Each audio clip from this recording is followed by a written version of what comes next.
Anger is often misunderstood. We see it as something caused by others, as if people or situations have the power to reach inside us and flip a switch. But the truth is far more liberating. Anger doesn't come from the outside. It arises from within. It is a signal, not a sentence. A messenger, not a master. In Buddhism, it is said that anger is born when desire meets resistance. You wanted something to happen, and it didn't. You expected someone to act a certain way, and they didn't. You held a vision of how life should unfold, and reality refused to obey. That clash, that friction between how things are and how we want them to be, is the true source of anger. But when you realize this, something shifts. The power begins to drain from the emotion because you're no longer fooled by its disguise. You see clearly, anger isn't really about the other person. It's about your attachment to control, to ego, to the illusion that the world should align with your will. This understanding is not weakness. It's strength of the highest kind. Because the moment you can say, "This anger is mine," and so is the choice to hold it or let it go, you reclaim your power. You stop being a prisoner of reaction and begin the journey of mindful response. And what's more powerful than that? Not needing to win every argument. Not needing the world to behave. Not needing others to agree with your story of how things should be. When seen clearly, anger dissolves. It loses its grip. So before we move forward into deeper teachings, remember this. Every moment of frustration is an invitation not to control the world, but to understand yourself. That is where real peace begins. The origin of anger. Why do we get angry? At first glance, it feels like anger is a direct response to something outside of us, a cruel comment, a betrayal, a broken promise, or a moment of disrespect. It seems obvious that our rage is justified because someone else caused it. But the deeper truth, often missed in the heat of the moment, is that anger rarely comes from what was said or done. It comes from what we expected to happen, but didn't. It arises when our sense of how things should be is violated. Beneath every burst of anger lies a quiet pain, a wound we may not even realize we carry, touched without warning.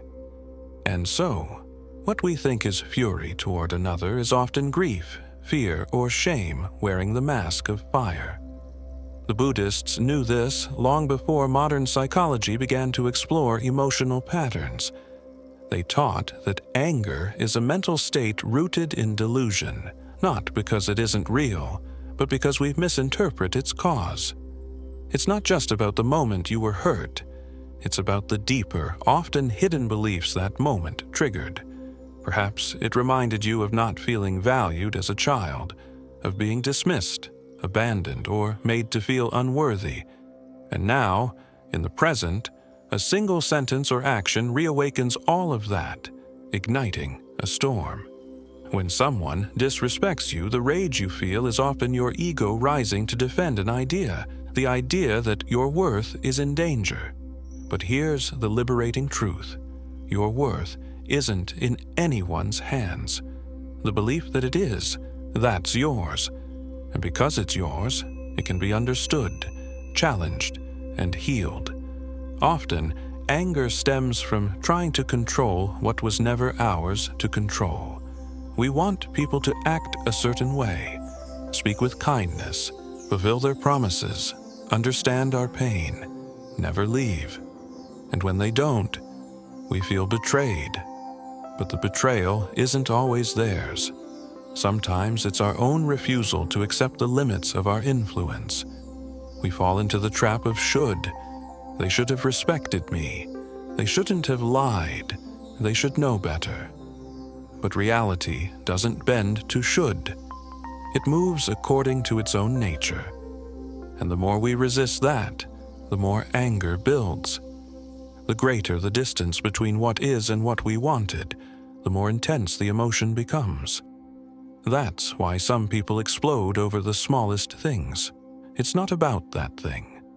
It's about the accumulated weight of unresolved expectations. Anger is not wrong. It's not something to be feared or shamed, but it is something to be understood. The Buddhist path doesn't demand numbness or suppression. It invites deep awareness. It calls us to look beneath the surface and ask, what is this emotion pointing to? What does it reveal about what I believe, what I fear, or what I haven't yet healed?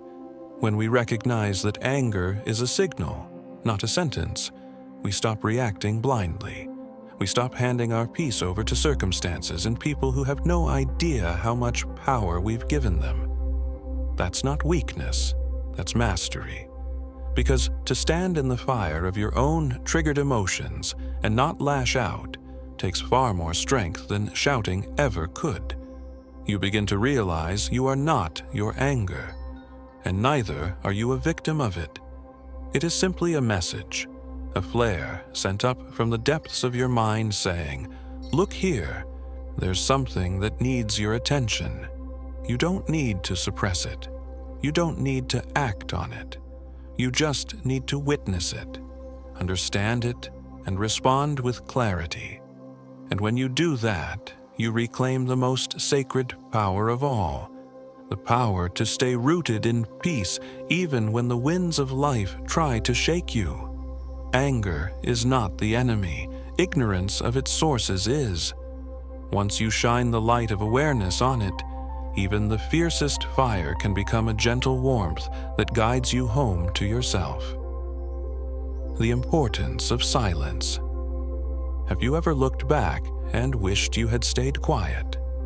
Most of us have. Silence often feels like surrender in the moment, like you're letting someone get away with disrespect or walking away from a battle you could win. But look deeper, and you'll notice something interesting. While staying silent may sometimes leave you with questions, reacting in anger almost always leaves you with regret. In today's world, where sharp comebacks are glorified and quick words are mistaken for confidence, we forget that silence is not a void. It's a force. In the Buddhist tradition, silence is not weakness. It's restraint wrapped in wisdom. It's the ability to hold your ground without raising your voice. It's the discipline to pause when everything inside you is screaming to react. Lao Tzu once said, "Silence is a source of great strength." And that wisdom hasn't aged a day. Because when you choose silence, intentional, conscious silence, you're not stepping away from the moment. You're stepping above it. You're creating a space between stimulus and response, a space where clarity, peace, and maturity live. When anger hits, it takes the body first. Your pulse quickens, muscles tighten, thoughts race. You feel cornered by your own chemistry. And in that intense rush, you might say the first thing that comes to mind, not because it's true or helpful, but because you want to release the fire. But here's the quiet truth. The words you speak in anger are often the ones that echo in your mind with shame. That's why Buddhist wisdom teaches the power of the pause. You don't have to respond in that first heated second. You can wait. You can breathe. You can let silence hold the weight that anger wants to throw. In that pause, you reclaim yourself. You return to the present moment instead of being hijacked by emotion. You see the offense more clearly, separate from the sting of ego, and often realize it's not worth your peace. This isn't passivity, it's control. It's the strength to remain still while everything around you invites chaos.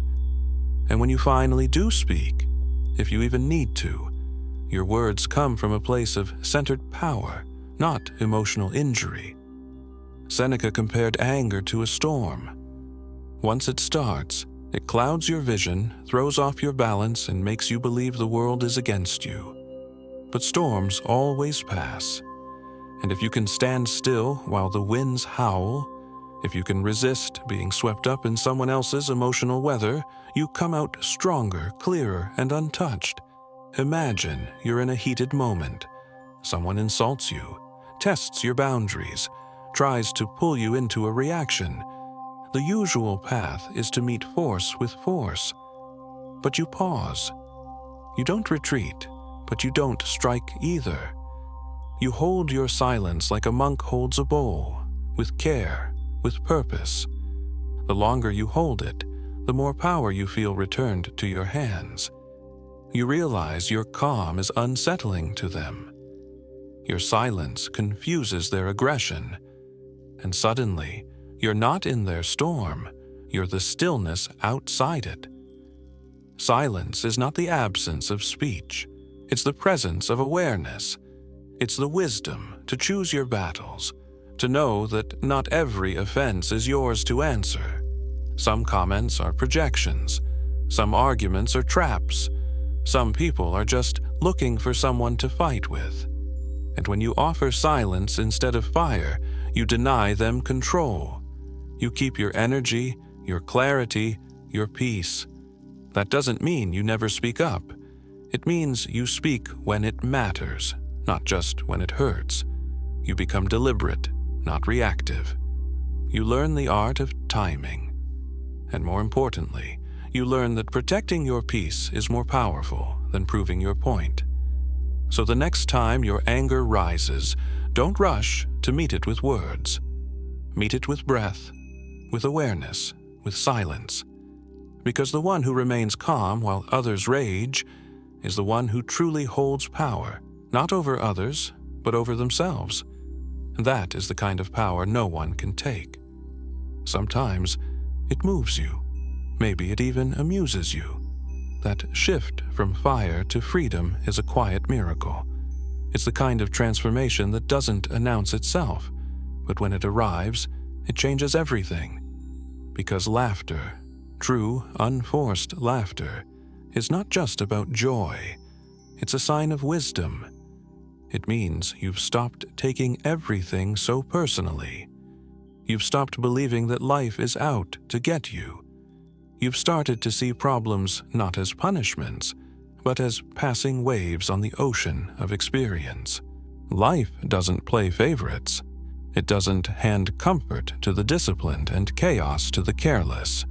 It moves unpredictably for everyone. And if we meet every twist of fate with clenched fists, raised voices, and wounded pride, we drain ourselves. We exhaust the very energy we need to grow. But when you meet difficulty with laughter, not the kind that mocks or denies, but the kind that says, "I see what this is, and I'm bigger than it," you take back your power. Laughter isn't a denial of pain. It's a release from its grip. It's the nervous system's way of saying, "I don't have to hold this so tightly anymore." That's why Nietzsche wrote, "Perhaps I know best why it is man alone who laughs. He alone suffers so deeply that he had to invent laughter."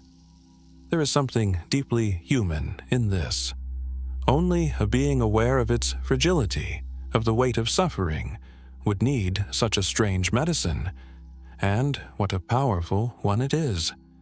Because in the moment of laughter, even if your problem remains unsolved, your spirit is free. The Buddhists knew this well. They weren't dry philosophers removed from reality. They watched life closely and saw how seriously people took their temporary identities, their roles, their dramas. They saw how the ego inflated every minor inconvenience into a personal attack. And so, they taught detachment not as indifference, but as perspective. They taught the kind of humor that comes from clarity, not from cruelty.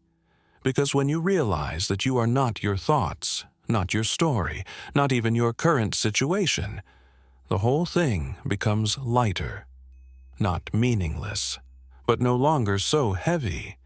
Imagine you're driving and someone cuts you off aggressively. That flash of anger rises, it always does, but then you smile, not out of sarcasm, not to prove you're above them, but because you suddenly remember this isn't about you.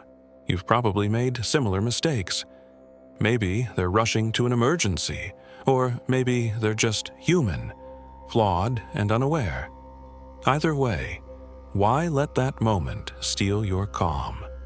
Or consider those painful setbacks, the jobs you didn't get, the relationships that ended, the doors that closed. In the moment, they felt devastating, but with time, many of them revealed themselves to be blessings in disguise. You grew, you adapted, you found something better. And now, when you look back, you don't cry, you smile. That's not erasure, it's evolution. Laughter, in this light, is a spiritual practice. It's the decision to move through life without letting every bump throw you off balance. It's a sacred act of non-attachment, and it's contagious in the best way.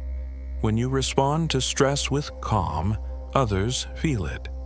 When you smile instead of snap, you shift the energy in a room. You become the eye of the storm, the quiet center in a world spinning with drama. So the next time life throws something ridiculous your way, try this. Pause, breathe, smile, maybe even laugh. Not because everything is perfect, but because you're no longer letting imperfection control you. That's liberation. That's strength. And maybe, just maybe, that's enlightenment wearing a grin. Because sometimes the most Buddhist thing you can do isn't to out-argue the world, but to laugh gently at its chaos, bow to its absurdity, and keep walking forward, light, free, and unbothered. Focus on long-term victory. Have you ever won the argument but lost your peace? You may have walked away with the last word, but deep down you felt something sacred slip through your fingers. Because in the heat of conflict, when ego takes the wheel and pride becomes the mission, we often forget what truly matters. We're not arguing for understanding. We're fighting to be right, to be heard, to protect our image. But Buddhism invites us into a deeper kind of strength, one that's less about proving and more about preserving.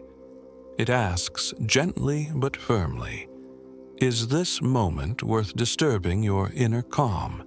It's a question that cuts through the noise, because the truth is, not every clash deserves your energy, and not every point scored is worth the emotional cost. You can be right and still be restless. You can win the exchange and lose yourself. Marcus Aurelius, who governed an empire amid chaos and betrayal, understood this deeply. He wrote, "You have power over your mind, not outside events. Realize this, and you will find strength." That's the essence of peace, not the absence of challenge, but the mastery of your response. Real power doesn't come from controlling others. It comes from choosing how you show up, especially when provoked. And that choice, made again and again, defines your peace. In moments of conflict, it's easy to believe you're fighting for justice, for respect, for fairness. But too often, we're really fighting to protect a fragile image, to soothe an old wound, to dominate rather than resolve. Buddhism doesn't ask you to suppress your feelings. It asks you to see them clearly, to ask, what is this really about? Is it the comment, or is it my attachment to being right? Is it the tone they used, or is it my fear of being disrespected? These moments, examined rather than reacted to, become openings, not battlegrounds. Because peace isn't passive, it's powerful. It's the quiet refusal to be pulled into emotional chaos just because someone else is spinning. Ask yourself honestly, how many arguments have ever brought you closer to someone? How many times have you left a fight feeling not just victorious, but fulfilled? Most people aren't debating to understand. They're defending their identity. And when you join them, you become reactive, pulled into a game where no one really wins. The Buddhist doesn't play that game. The Buddhist sees the big picture and asks better questions. Will this matter in 5 years? Will this person even remember what was said? And more importantly, what kind of person am I becoming through this? The truth is, every reaction is a vote for the future version of you. You can choose the one who needs to be loud, to be right, to be seen, or you can choose the one who is calm, deliberate, and unshaken. The one who knows the mission isn't to win moments, it's to build a life. And think of those who inspire you most. Are they quick to explode? Do they let their emotions run unchecked? Or do they carry themselves with quiet confidence, with restraint, with clarity? That's not luck. That's not detachment. That's discipline. And it comes from making the hard choice to value peace over pride, to understand that some fires burn out faster when you don't add wood. Because sometimes walking away isn't losing, it's leading. It's saying, I don't need this to define me. I'm building something bigger. That's a kind of wisdom the world may not always recognize, but your soul will. So next time conflict rises like a wave, don't rush to meet it with force. Pause. Breathe. Ask, is this argument worth the person I'm trying to become? Zoom out. See the road ahead. See the person you want to be 5 years from now. Calm, focused, unbothered, and let that vision lead you. Because in the end, the true victory isn't in being heard, it's in being whole. And sometimes the greatest triumph is the one no one sees. The battle you didn't fight, the peace you didn't give away, and the quiet strength you chose to keep. Make not getting angry a mental challenge. What if staying calm became your personal sport? Not something you hope for, not a passive trait you admire in others, but a discipline trained and sharpened every single day. We celebrate the person who runs at 5 a.m., who grinds at work, who pushes their limits in the gym.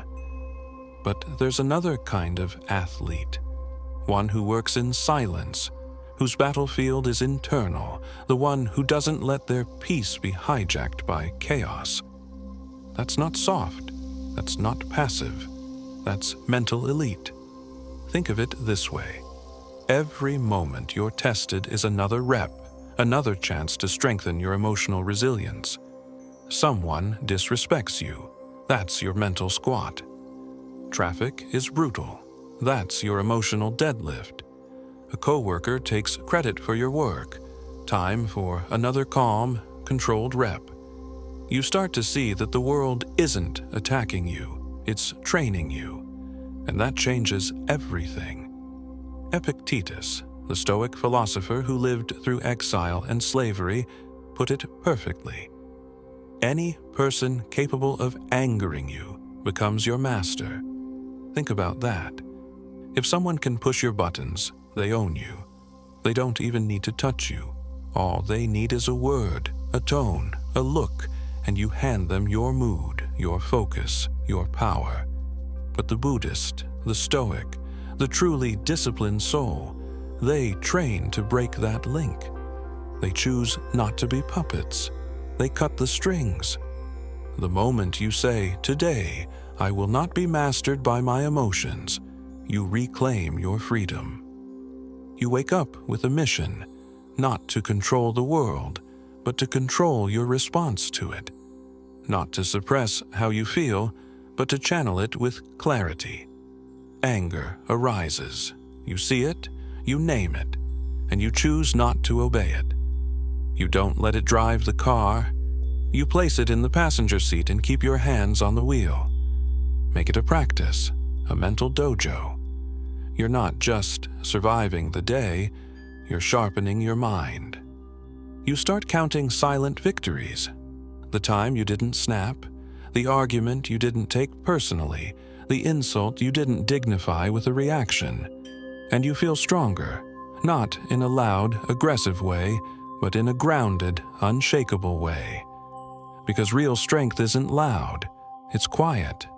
Calm under pressure is louder than any shout. And yes, it's hard, especially when people push your limits, when they're rude, manipulative, or just plain wrong. But that's the real test, isn't it? Anyone can stay calm when it's easy. The warrior is calm when it's justified to rage, where the transformation happens. That's when you level up. Start seeing every trigger as a sparring partner. It's not the enemy. It's the gym. It's there to sharpen you. And when you walk away with your dignity intact, when you choose silence over shouting, grace over reaction, that's not losing, that's mastery. That's power nobody can take. So next time you feel yourself on the edge, pause, breathe, smile, even if you have to fake it, and say to yourself, this is a rep. This is the work. Walk through the moment with clarity, not because you're passive, but because you're in control. Emotional self-control isn't about becoming numb, it's about becoming free. And the person who is free from needing to be right, free from needing to explode, free from being ruled by emotion, is the most powerful person in any room. Train for that. Strive for that. Because that, above all, is the mark of a true inner athlete. Accept the reality of life and people. Why do we suffer so much from what people say and do? It's not always the words that cut deepest or even the actions. It's the gap between what happened and what we expected. We suffer not just because someone lied, but because we trusted them not to. Not just because someone judged us, but because we hoped they would understand. Not just because someone changed, but because we thought they wouldn't. That's the real sting, our unmet expectations.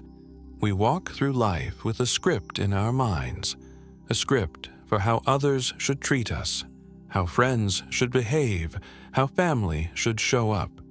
And when reality breaks from that script, as it often does, we feel betrayed, frustrated, disillusioned. But the truth is, the pain isn't just from what they did, it's from what we believed they would do. This is where Buddhism steps in with a teaching that at first feels harsh, but later becomes freedom. Accept what is, not what you wish it to be, because suffering multiplies when you resist reality. It's like gripping a rope that's being pulled. Your resistance is what causes the burn.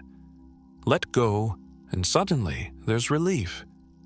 The pain doesn't disappear completely, but it transforms.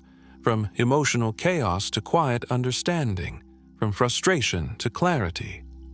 Socrates once said, "Be kind, for everyone you meet is fighting a hard battle." And that includes the people who hurt you, the ones who disappointed you. Behind every frustrating action is a story you don't fully see, fears they can't name, wounds they haven't healed, awareness they haven't developed. This doesn't mean you tolerate abuse or ignore boundaries. It means you stop expecting people to show up with the wisdom they haven't yet earned. You stop basing your peace on how well others follow your script. You begin to see that people are who they are, not who you wish they would be. And there's a strange power in that realization. What happens when you accept that some people won't apologize? That they'll forget your kindness, twist your words, disappear when you need them most? At first, that idea feels like surrender. But if you stay with it, something shifts. You realize that accepting this truth doesn't make you bitter. It makes you free. Because the moment you stop needing others to behave a certain way for you to be okay, you reclaim your peace. You stop outsourcing your emotional stability to the ever-changing moods of others. This isn't giving up. This is growing up. You can't control if they thank you. You can't control if they respect your boundaries. You can't control if they love you the way you love them. But you can control whether or not you carry their behavior like a burden, whether you let their chaos enter your inner world, whether you let their words define your worth. That shift from control to acceptance isn't weakness, it's wisdom. You stop chasing closure. You stop rewriting the past. You stop hoping for people to become something they're not ready to be. Instead, you turn inward. You build peace that isn't dependent on anyone else showing up differently. This is what the Buddhist does. He sees life clearly, not through the lens of fantasy, but through the clarity of truth. He treats people with kindness, not because they've earned it, but because he has. He acts not out of reactivity, but out of alignment, because his peace is not conditional, it is chosen. So ask yourself, where are you still fighting reality? Where are you still needing others to be different so you can feel better? And what would happen if you stopped? You'd find something rare. Not just relief, but resilience. Not just calm, but clarity. You'd discover your center, the part of you that doesn't flinch with the winds of other people's behavior. Because when you stop resisting what is, you begin to live with what truly matters: presence, power, and peace. And that is the beginning of real freedom. Don't take things personally. How much pain in your life has come from assuming it was about you, the tone of someone's voice, the message they didn't send, the look they gave you, the betrayal you never saw coming. It's human to internalize, to take things to heart, to believe that if someone is rude, distant, or dismissive, it must mean something about you. Maybe you weren't enough. Maybe you did something wrong. Maybe you should have been smarter, kinder, louder, quieter. And just like that, you carry someone else's behavior as if it were your identity. But the Buddhist refuses that burden. The Buddhist knows a powerful truth. Most of what people do is not about you. It's about them, their perception, their story, their pain. And when you learn to live from that truth, your world becomes quieter, cleaner, lighter, because you stop collecting arrows that were never aimed at you. And even if they were, you stop letting them pierce your peace. Don Miguel Ruiz captured this perfectly. Nothing others do is because of you. That doesn't mean your actions don't matter. It means people see you through the lens of their wounds, their fears, their limitations. You might be kind, and someone will still call you cold. You might be honest, and someone will still call you cruel. You might give everything, and someone will still say it wasn't enough. That's not your failure. That's their filter. Taking things personally is the fastest way to become a prisoner of other people's moods. One comment ruins your day. One silence keeps you up all night. One rejection makes you question your worth. But here's the truth. You were never meant to carry that weight. You are not the center of everyone's universe, and that's a good thing, because it means you're free. Free to interpret differently, free to let it pass, free to return to your own truth before adopting someone else's projection. So the next time you're tempted to internalize, pause. Ask, what else could this mean? What if this isn't about me at all? And then ask the deeper question, even if it was about me, does it define me? Because once you stop making everything personal, you stop handing out keys to your peace. You stop letting strangers walk through your self-worth with muddy boots. You become rooted in who you are, not in how others respond to you. That's Buddhist strength, knowing that you are responsible for your actions, not their reactions. So hold your center, let the storm pass, and remember, not everything deserves your heart. Not every opinion is worth absorbing, and not every moment needs to be understood. Some things are better left unclaimed. Anger never solves anything. Have you ever noticed how anger promises power but leaves you feeling powerless? In the moment, it feels like fire. It rushes in, gives you a surge of energy, a sharp edge, a sense of control. But once the flames die down, what's left? Broken trust. Words you can't take back. A silence where there used to be connection. Anger might give you the illusion of strength, but it rarely builds anything lasting. It burns bridges, not builds them.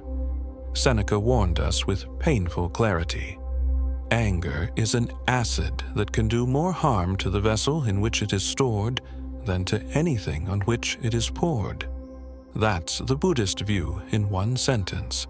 Anger doesn't just hurt others, it corrodes you. It lingers long after the argument ends.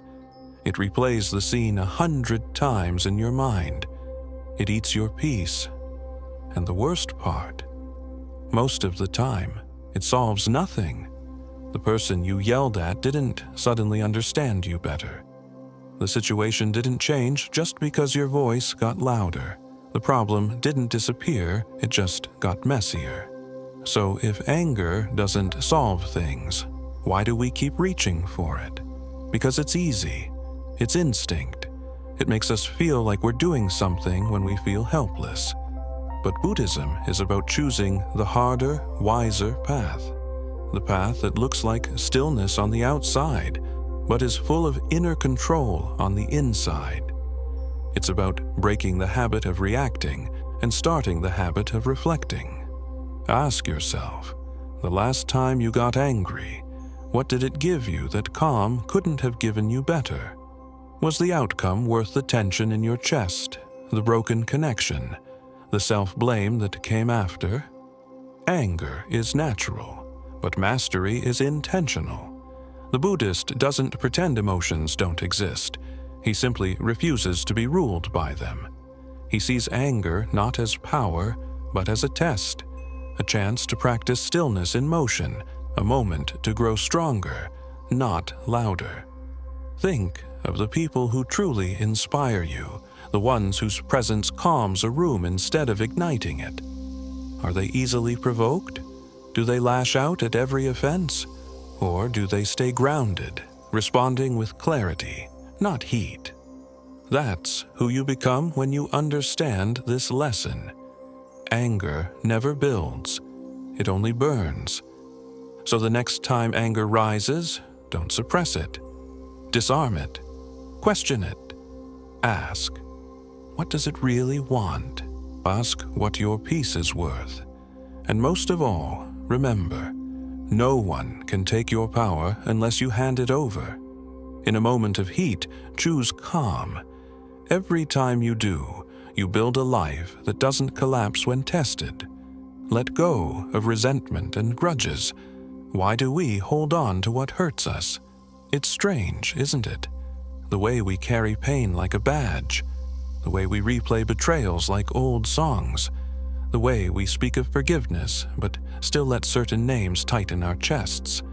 We think holding on keeps us safe, as if remembering the wound will protect us from being hurt again. But in truth, it does the opposite. It traps us. It poisons the present with the bitterness of the past. Marcus Aurelius, with the quiet wisdom of a man who ruled an empire, but still struggled with betrayal and loss, wrote, "The best revenge is not to be like your enemy." In other words, don't become what broke you. Don't carry what tried to destroy you. Don't give your peace away to ghosts, because that's what resentment is. An anchor. It keeps you tied to what happened, who hurt you, what they said, what they didn't say. And while they move on, maybe even forget, you're still there, reliving the moment, reopening the wound, rewriting a story that already ended. And for what? Resentment doesn't change the past. It doesn't punish the person who wronged you. It punishes you. It clouds your thoughts. It hardens your heart. It turns you into someone you never wanted to become. Defensive, guarded, and emotionally tired all the time. But forgiveness, not for them, but for you, that's different. That's not weakness. That's strength in its purest form. Because to forgive doesn't mean you excuse the wrong. It means you refuse to let it own you anymore. You set yourself free. You say, "This hurt me, but it will not define me." Letting go of a grudge is not about forgetting. It's about choosing peace over poison. It's about releasing the burden you've been carrying so long you've forgotten how heavy it is. And sometimes that release is quiet. You don't have to announce it. You don't have to tell them. You just stop letting the past hijack your future. Think of it like this. Your mind is a home. Resentment is an unwelcome guest that refuses to leave. It eats your energy. It fills your space with anger. And you have the right at any moment to open the door and say, "Not anymore." You're not doing it for them. You're doing it because your peace matters, because your future deserves more than echoes of old pain, because you've carried this long enough and you're finally ready to put it down. So ask yourself, who or what am I still holding on to, and why? Then ask the deeper question, what would my life feel like if I finally let it go? Because that feeling, that lightness, that space, that freedom is available the moment you decide, I will no longer carry what doesn't serve my soul. Your role is to guide, not to control. Why do we feel responsible for how others behave? We say we just want the best for them, that we're trying to help, that we see what they can't see. But somewhere underneath that is control, a quiet, desperate need to shape outcomes, correct behavior, or fix people who never asked to be fixed. And that need, no matter how well-intentioned, becomes a source of constant tension. We try to control how someone talks to us, how they react, how they grow. We give advice not because they asked for it, but because we want to manage the risk of being hurt, disappointed, or misunderstood again. But control is exhausting, and worse, it's ineffective, because people don't change when you push them. They change when they're ready. Your pressure won't awaken them. It will only push them further away. The Buddha understood this deeply. He taught, a leader is best when people barely know he exists. Real influence doesn't come from force. It comes from presence, from the quiet example of someone who lives what they believe, who embodies wisdom without preaching it, who shows the way without needing to be followed. Buddhism teaches us to let go of what we cannot control. Other people's behavior, decisions, reactions, they've always been outside your control. What you can guide is yourself, your integrity, your clarity, your consistency. And in doing so, you become a mirror, one that reflects back what's possible, not what's demanded. Letting go of control doesn't mean giving up on people. It means giving up the illusion that your peace depends on them. It means stepping back without shutting down. It means choosing influence over interference. You support without suffocating. You speak without dictating. You love without needing to be obeyed. So the next time you feel that urge to correct, to lecture, to convince, pause.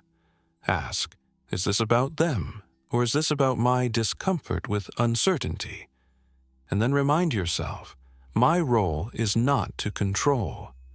My role is to stay grounded, to act with wisdom, and to lead by being, not by forcing. Ironically, the less you try to control others, the more impact you have. Because people don't remember what you demanded, they remember how they felt around you. Calm, seen, free, and that feeling, that's what opens hearts. That's what changes lives. Apply the ACD model to reframe how you interpret events: awareness, control, direction.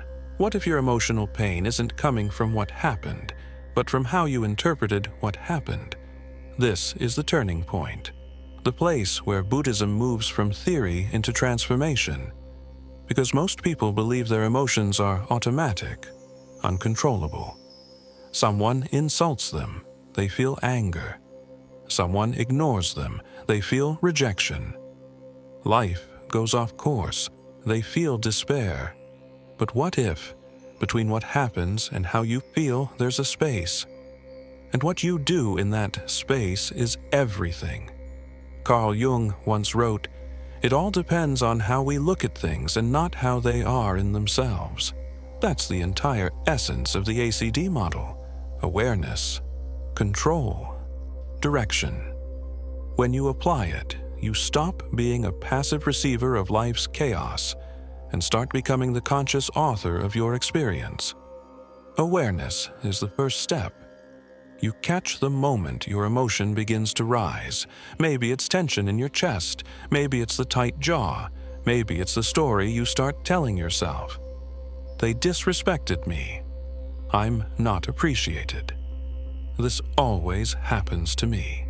The moment you become aware, you create space to choose something different. Then comes control, not of the world, but of yourself. You can't stop people from being rude. You can't stop life from testing you. But you can control what lens you put on. You can challenge the automatic thought, what else could this mean? Am I projecting? Is this really personal? Or is it just familiar pain being triggered? And finally, direction.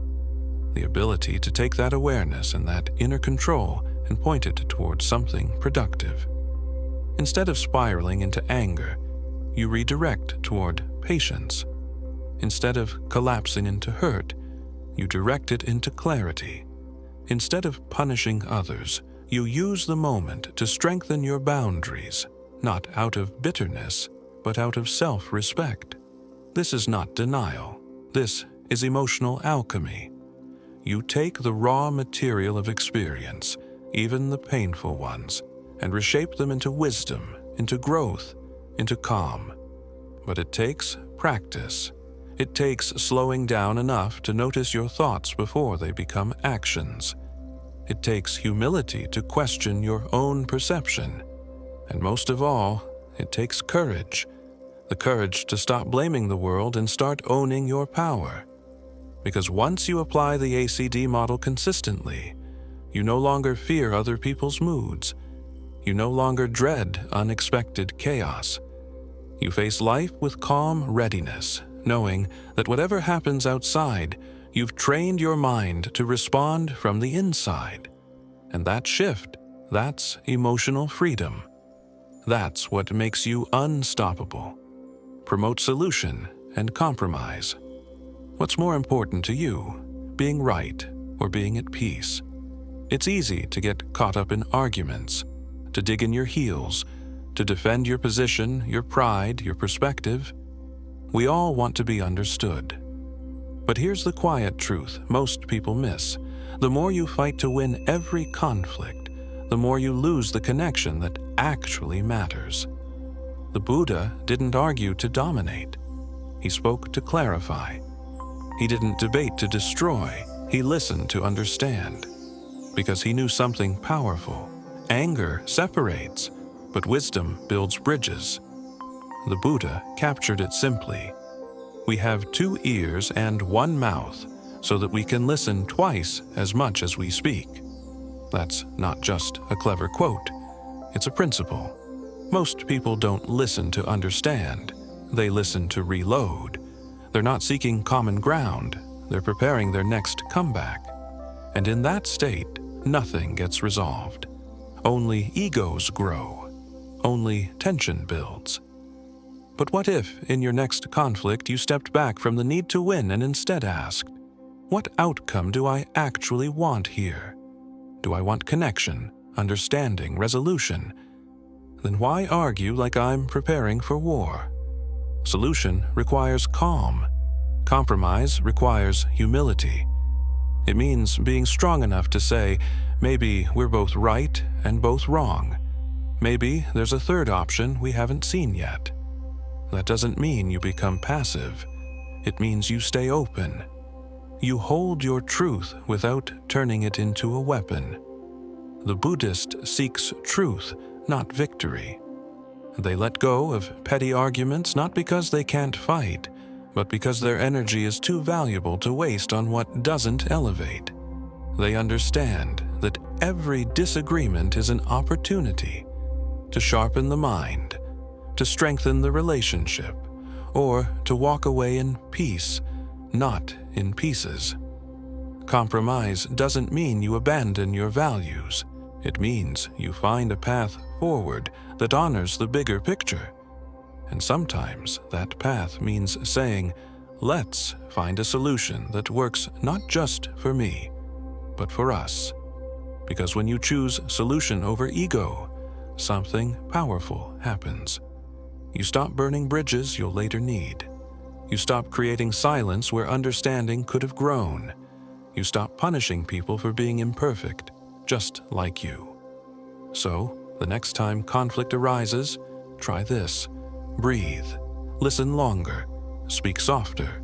Ask better questions. Look for the outcome, not the knockout. And remember, your calm isn't just your protection, it's your leverage. Be aware of what happens in your body. What if your body knows you're angry before your mind even catches up? We often think emotions begin in the brain, with thoughts, stories, interpretations, but more often, they begin in the body. A tightening in the chest, a clenching of the jaw, shallow breath, sweaty palms, a knot in the stomach. These are not random, they're signals, alarms. Your body is trying to tell you something long before your mouth speaks or your mind reacts. Alan Watts said it beautifully. The body does not lie, and Buddhism would agree. One of the keys to mastering anger is catching it before it becomes verbal, before it explodes, before it does damage you can't take back. The truth is, your nervous system reacts faster than your conscious awareness. That moment when someone says something triggering, your body responds immediately. And if you've trained yourself to ignore those signals, if you've been taught to suppress, distract, or numb, you lose the chance to intervene. You lose the opportunity to pause, breathe, observe, and choose. That's what emotional mastery is. It's not pretending to feel nothing. It's noticing the feeling early enough to redirect it. It's sensing the surge and saying, I know this pattern. I've seen this before, and this time I will respond, not react. Your body is a compass. It tells you when you're stepping into old wounds, when boundaries are being crossed, when the inner child feels threatened, but only if you're listening, only if you slow down, only if you have the courage to feel what you've been trained to avoid. So start paying attention. The next time your heart rate rises, pause. The next time your fists clench, ask what you're holding on to. The next time your breath shortens, take one deep inhale and ask, what's really happening here? Because sometimes, a single breath between the stimulus and the reaction is the difference between damage and growth, between regret and maturity, between an old pattern and a new choice. Buddhism isn't about being detached from your body. It's about being deeply in tune with it, using its wisdom as your early warning system, as your signal to ground yourself before the storm arrives. So train yourself to listen, not just to others, not just to thoughts, but to your nervous system, to the way your emotions rise, pulse, and move. Because your body remembers everything, even the things your mind tries to forget. And when you learn to listen without judgment, you learn to lead yourself through anything. Be selective with who deserves your attention. Why do we waste our peace on people who haven't earned our energy? There's a deep lesson Buddhism understood, one that most people never learn. Not everyone deserves access to your emotional world.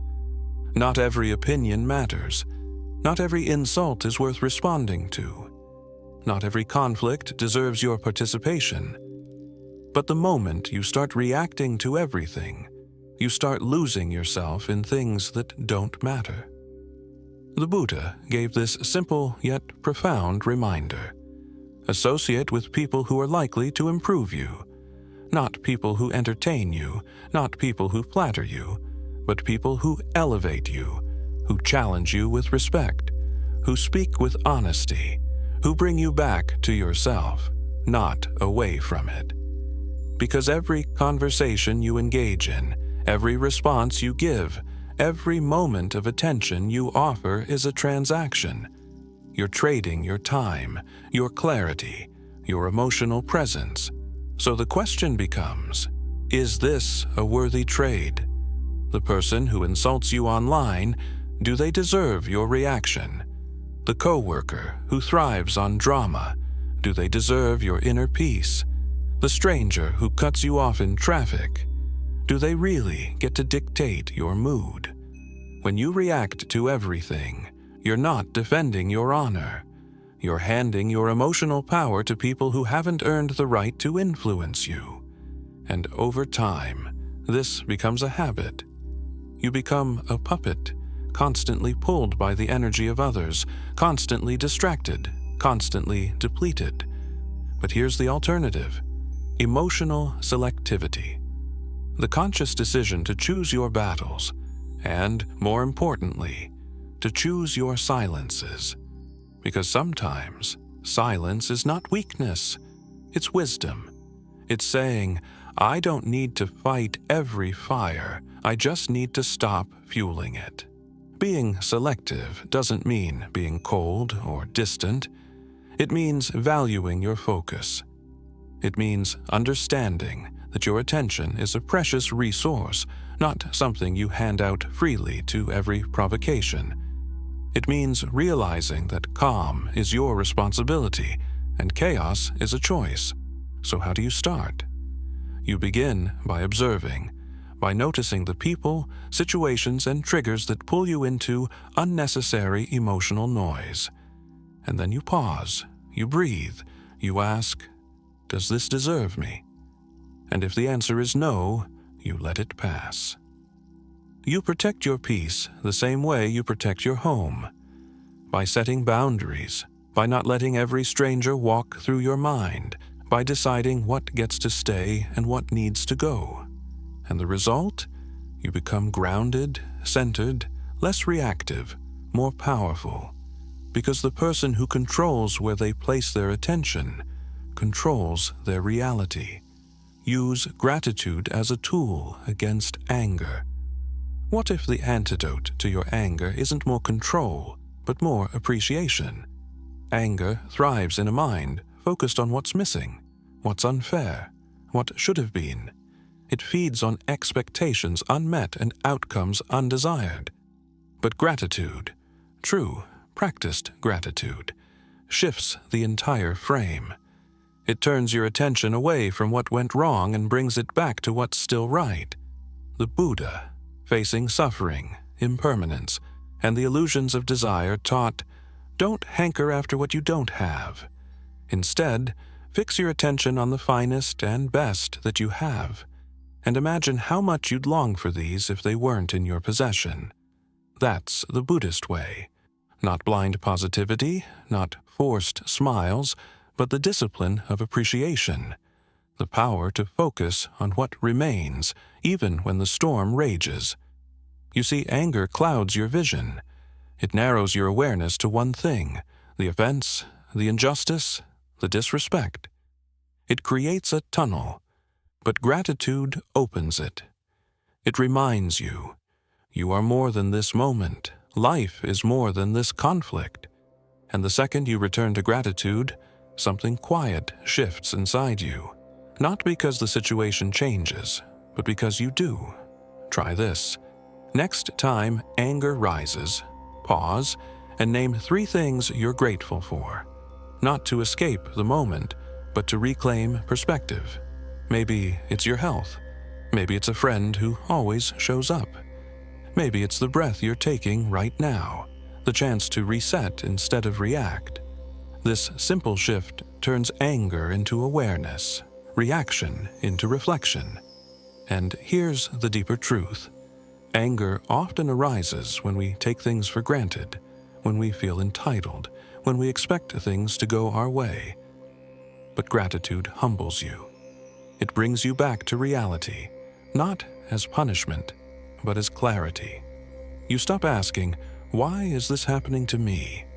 and start asking, "What can I still learn, still value, still protect in this moment?" This isn't about denying your anger. It's about giving it context. It's saying, yes, this hurt, but it's not everything. It's remembering that peace is not the absence of conflict. It's the presence of perspective. And gratitude gives you that, immediately, quietly, powerfully. So let it be your reset button, your inner compass, your shield. Because in a world constantly trying to stir your emotions, the calmest person is not the one who avoids pain. It's the one who can still see beauty through it. And once you learn to do that, consistently, intentionally, your anger loses its grip and your spirit rises untouched. So now you've seen it, the truth that so few are willing to face. Your calm was never about the world around you. It was always about the world within you. Every angry reaction, every lost temper, every word you wish you could take back, it all comes from giving your power away moment by moment to people and situations that don't deserve to hold it. But that ends now. Because once you begin to apply these Buddhist lessons, not just read them, not just agree with them, but live them, you begin to reclaim something sacred. You start to realize that peace isn't passive. It's not soft. It's not silence born of fear. It's strength. It's the kind of strength that doesn't scream to be heard. It just stands unshaken. You don't need to win every argument. You don't need to prove your worth. You don't need to fix everyone or everything. You only need to master the space between stimulus and response, the space where your real life is decided. And yes, it takes practice. Yes, you'll fall, you'll forget, you'll react when you swore you'd stay calm. But that's not failure, that's training. Every moment is another rep. Every conflict is another opportunity to choose stillness over noise, wisdom over ego, direction over reaction. So ask yourself now, as this passage ends, who do I want to become? The one who is constantly pulled, or the one who calmly leads? Because you're not here to be ruled by anger, you're here to rise above it. And when you do, people will notice. But more importantly, you will notice. You'll feel the difference in your breath, in your choices, in your mind. You'll stop burning inside every time life tests you. You'll start responding with power, with presence, with purpose. That's the path. And it begins now, in silence, in awareness. in the small decisions that no one sees, but that shape everything.